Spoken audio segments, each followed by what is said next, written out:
शब्द खंड में देखो, अब आपको यहाँ पर भी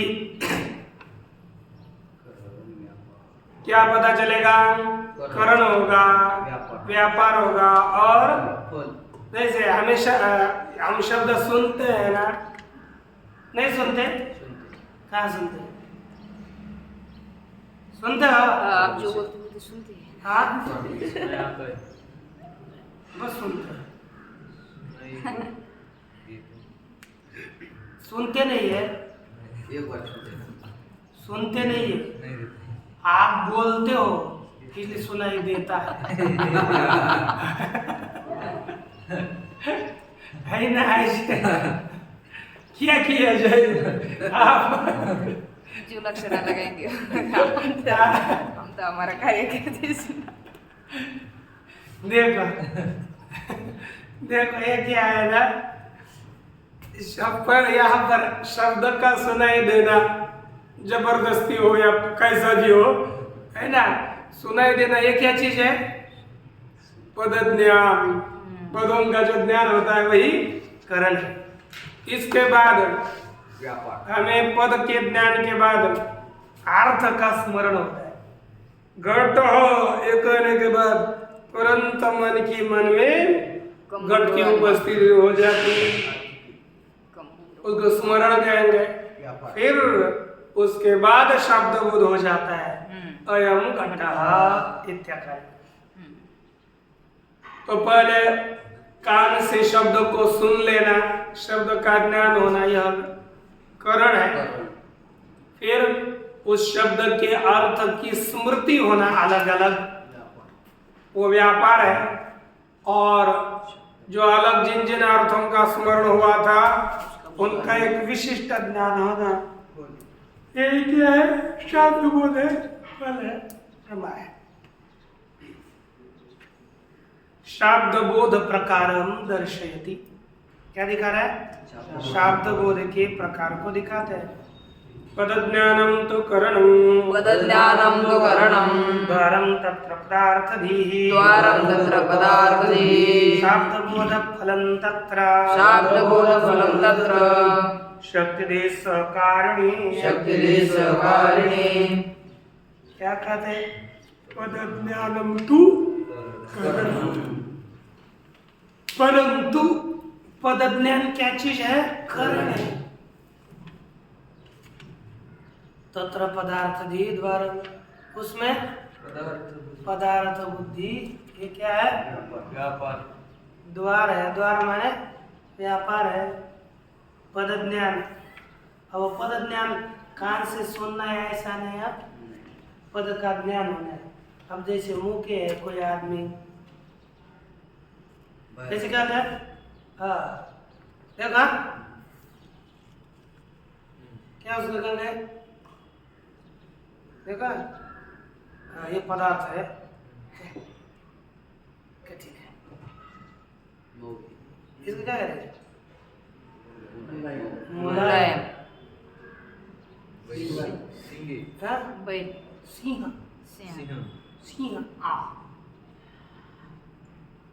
याद हो मुलायम सिंह यादव, तो इससे क्या हो गया?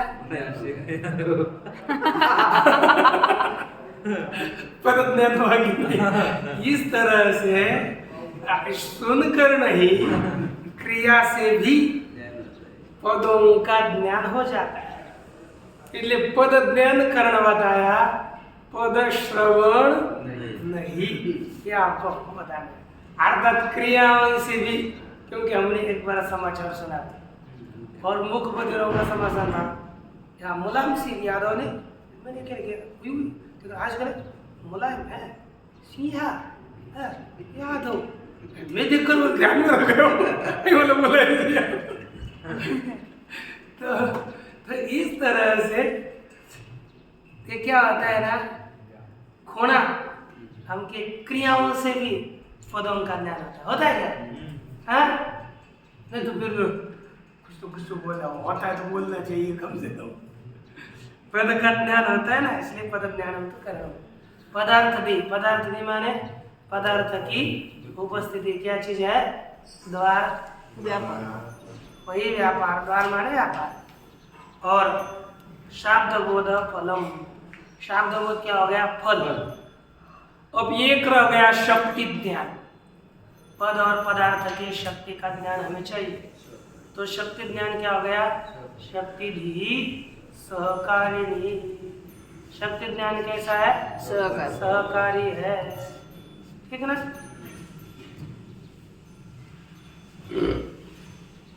देखो अभी शाब्द बोध प्रकारम दर्शयति, शाब्द बोध के प्रकार को दिखाते हैं। देखो, न तो न्यायमानम पदम करणम, क्या लिखा? ज्ञान का विषय रूप पद करण है, ऐसा नहीं कहा। न्यायमान, कभी वर्तमान में कोई पद का उच्चारण करेंगे ना तो ज्ञान का विषय रहेगा तब, क्योंकि न्यायमान या आनक शानच प्रत्यय वर्तमान काल में होता है, भूतकाल में नहीं। तो न्यायमान अर्थात वर्तकाल में ज्ञान का विषय। ऐसा पद कारण नहीं बताया। क्या बताया? पद का ज्ञान। वो पद पुराना भी हो, कितना भी जूना हो, लेकिन उसका ज्ञान होना चाहिए। कभी हो सकता है आप जैसे कमरे में बैठे हो और आपने किसी को कुछ शब्द उच्चारण दिया, पहले किसी को बोला था और बाद में कमरे में एक शब्द याद आया, रोज जैसे आदमी कमरे में जाकर संध्या करने करते हंसते लगता है ना? क्योंकि बोलता है तो वही ना,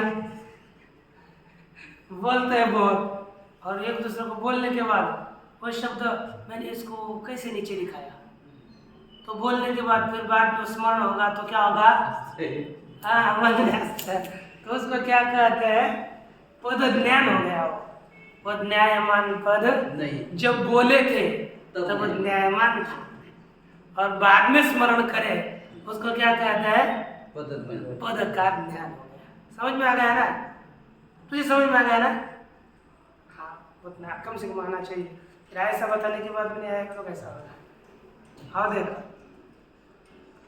ये लिखा न तो न्यायमानम पदम करणम, न्यायमान पद करण नहीं है। देखो अब कैसे हंसते रहते हैं। पदा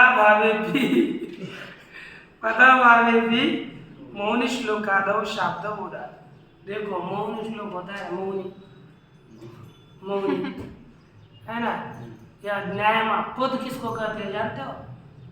जिसको मुख के द्वारा उच्चारण किया जाता है उसको क्या कहता है? लिखा जाता है उसको क्या कहता है? उसको पद नहीं कहते।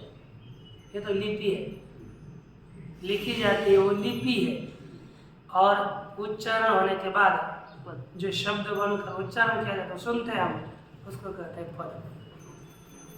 तो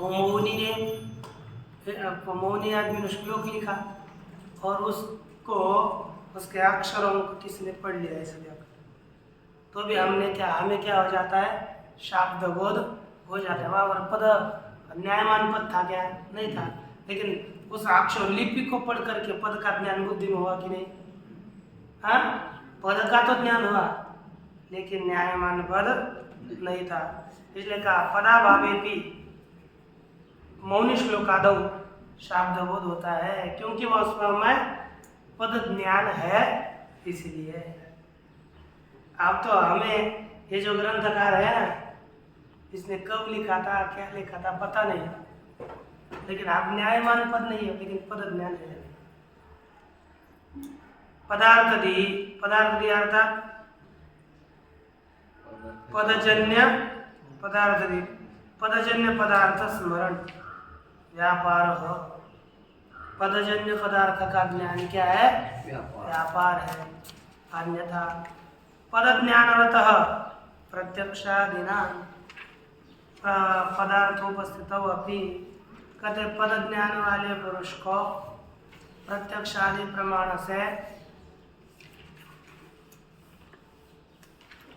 पदार्थोपस्थित अपि, पदार्थ के उपस्थिति हो जाने पर भी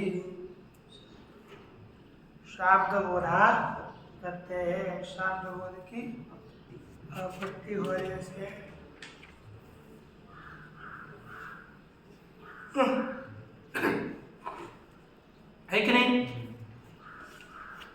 पद ज्ञान वाला आदमी है ना, प्रत्यक्ष के द्वारा पदार्थ की उपस्थिति हो गई। एक बार पद ज्ञान हो गया और पदार्थ की उपस्थिति किससे हो गई? प्रत्यक्ष से। वहां पर शब्द बोध होता है कि प्रत्यक्ष होता है? प्रत्यक्ष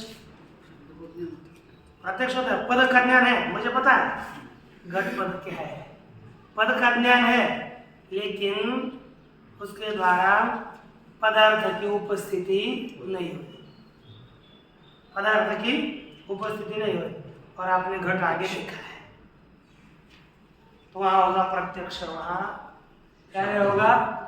शब्द बोध। शब्द बोध नहीं होने के पदार्थ उपस्थिति नहीं मानेंगे, तो पदार्थ उपस्थिति मानेंगे तो वहां पर शब्द बोध मानेंगे, लेकिन पदार्थ उपस्थिति नहीं मानेंगे तो शब्द नहीं होगा, प्रत्यक्ष होगा। कहते हैं अन्यथा, अन्यथा अर्थात पदजन्य पद ज्ञानजन्य पदार्थत्वानिवेशे, है कि नहीं? पद ज्ञानजन्य ये मानेंगे ही नहीं, तो पद ज्ञान वाले मनुष्य को प्रत्यक्ष आदि प्रमाण के द्वारा पदार्थ की उपस्थिति होने पर भी शब्द बोध होने की आपत्ति आएगी। तत्रापि वृत्ति, वहां पर भी वृत्ति के द्वारा पदजन्यत्वम बोध्यम, वहां पर भी वृत्ति से क्या समझना चाहिए? पदजन्यत्व का ज्ञान वहां पर स्वीकार करना चाहिए।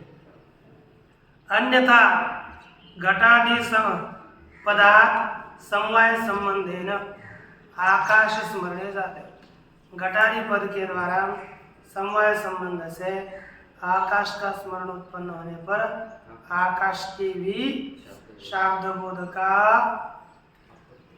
आकाश का शब्द बोध होने की आपत्ति आ जाएगी, यह होता है।